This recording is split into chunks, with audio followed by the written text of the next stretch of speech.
In this video, you're going to learn how I made £5,000 in profit by investing in just 2 companies. Only if you watch till the end of this video, you're going to really understand the strategy I used to make these trades, and maybe you'll be able to use the strategy for your trading. I'll be showing you my holdings at the end, but it's important for you to watch the entire video because, as I said, there'll be snippets of value being dropped throughout the video. So it's important for you to pay attention and absorb all the information I'm giving you. I want to put you back into March 2020 and I want you to imagine what the masses were doing.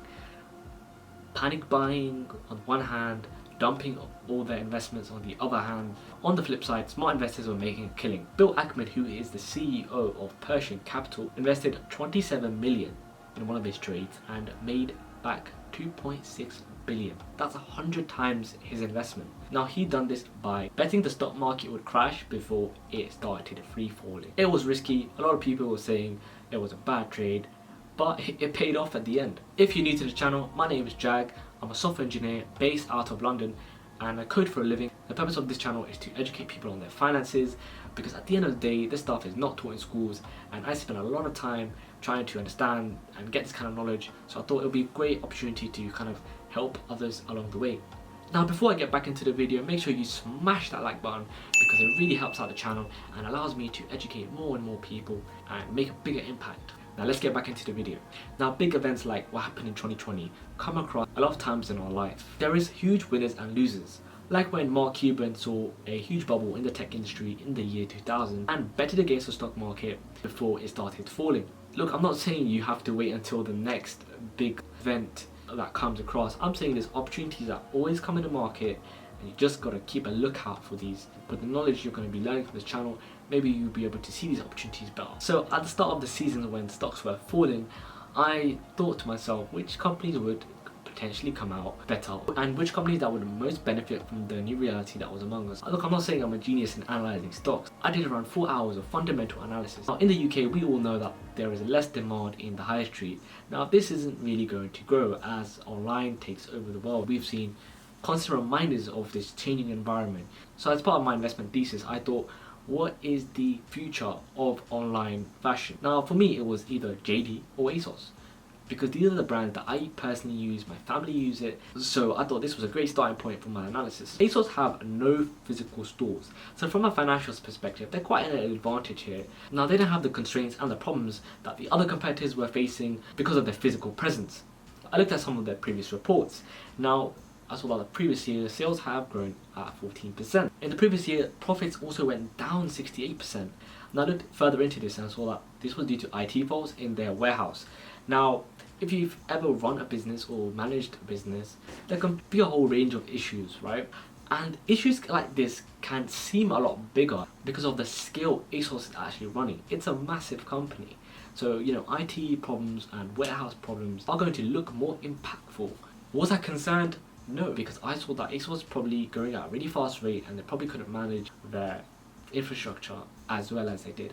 There was another issue I had a deeper look into, which was around heavy discounting amongst the competitors. Now, ASOS is an online brand. They potentially have lower costs and lower constraints compared to their retail competitors. They also have a very large customer base. Could be a plan to add more of their own brand items, which obviously have a higher margin and allows them to discount more and remain competitive. Now, they're online. Yes, they have costs, but their discounts are not really constrained by rents and business rates as are retail outlets. The second company I looked into was JD. Now, on the contrast, JD have physical stores, but unlike Debenhams, who recently gone under, JD have a huge online presence. They're on top of the social game. They're heavy in content marketing with their YouTube channel. So I saw good prospects in this company. And looking at their fundamentals, I saw that they had around a 16% growth in 2019, which is pretty good. So I put £1,400 in ASOS, £1,000 in JD. Now, I invested in the end of March, and later, a few months after, in August, ASOS announced that they were beating sales targets. Now, they said because of the shutdowns, people had problems returning items, so customers actually bought with more intent.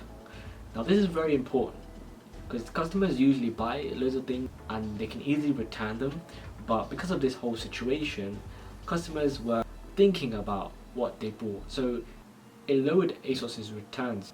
which ultimately reduces their costs. At this point, stock rose to £43 a share. Now remember, I bought it at £13 a share. Now that's a massive jump.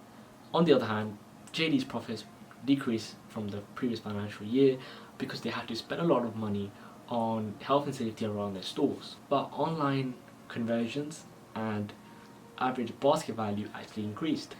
Now, as a lot of companies were suffering, a lot of companies became cheaper to actually acquire. Now, JD actually ended up acquiring Shoe Palace, which is an American retailer, so it gave them footfall into the American market, which ultimately increased the stock price of JD because they had more value into the company. So it's important to know that I bought in at 282. When were they at this price before? Well, 2016. And if you look at the financial report, they were making considerably less money than they are now.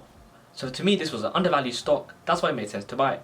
Now let's dive deeper into the portfolio and see the performance of these companies firsthand. Then I'll give you some deeper knowledge to take away about value and mindset. As you can see here, I made around 235% of my investment in ASOS and 177% in JD. Now these other stocks are doing decently, but I have a different mindset when I invested in these, so I'm going to save these for another video. So to round out, my ASOS investment made me £3,303. JD gave me a profit of £1,775. In total, I made £5,078 in profit or equity because I haven't sold yet. Given my initial investment of £2,400, £1,000 in JD and £1,400 in ASOS, if I choose to exit today, it will be at £7,478. Now what you need to know is that I started with what I know. I'm not a fashion centric person, but clothes is one of the things I actually spend money on. And so I tend to know a little bit about the consumer side, the customer service, and how brands are kind of doing in the space. The point is that you should focus on an industry you know, not some random kind of stock that you just don't even know the business model. Warren Buffett, who's the most famous investor, says that you shouldn't invest in companies where the business model isn't clear enough to you. And I'm not talking about their brand and image, I'm talking about their business model. Do you really understand the companies you're investing in? If you don't, then ask yourself why you're in them. There's honestly just too many stocks and just not enough time to analyze each and every one of them. So just pick what you know. There is also a final mindset test I put myself under. I asked myself, if the stock market would freeze tomorrow and I was not able to get out of my trades, would I be happy owning these companies 10 years down the line? And yes, I am okay with this being a long-term investment for myself. Now, was I concerned about losing all my money? Well, yes, but since I'm trading shares, I can only lose my money if the share price reaches zero and I sell. During the financial crisis in 2008, a lot of people had negative equity in their homes. So some people who bought homes at 200,000, they were being valued at 180 or 160 or even lower. Now, if you had sold your home at that point, you would have lost money. What if you held those assets for that time? Now the housing market has recovered. Now you would have recouped your losses and gained a profit. The point is, you only lose money if you sell. I'm investing in companies which I believe are not going to go zero tomorrow.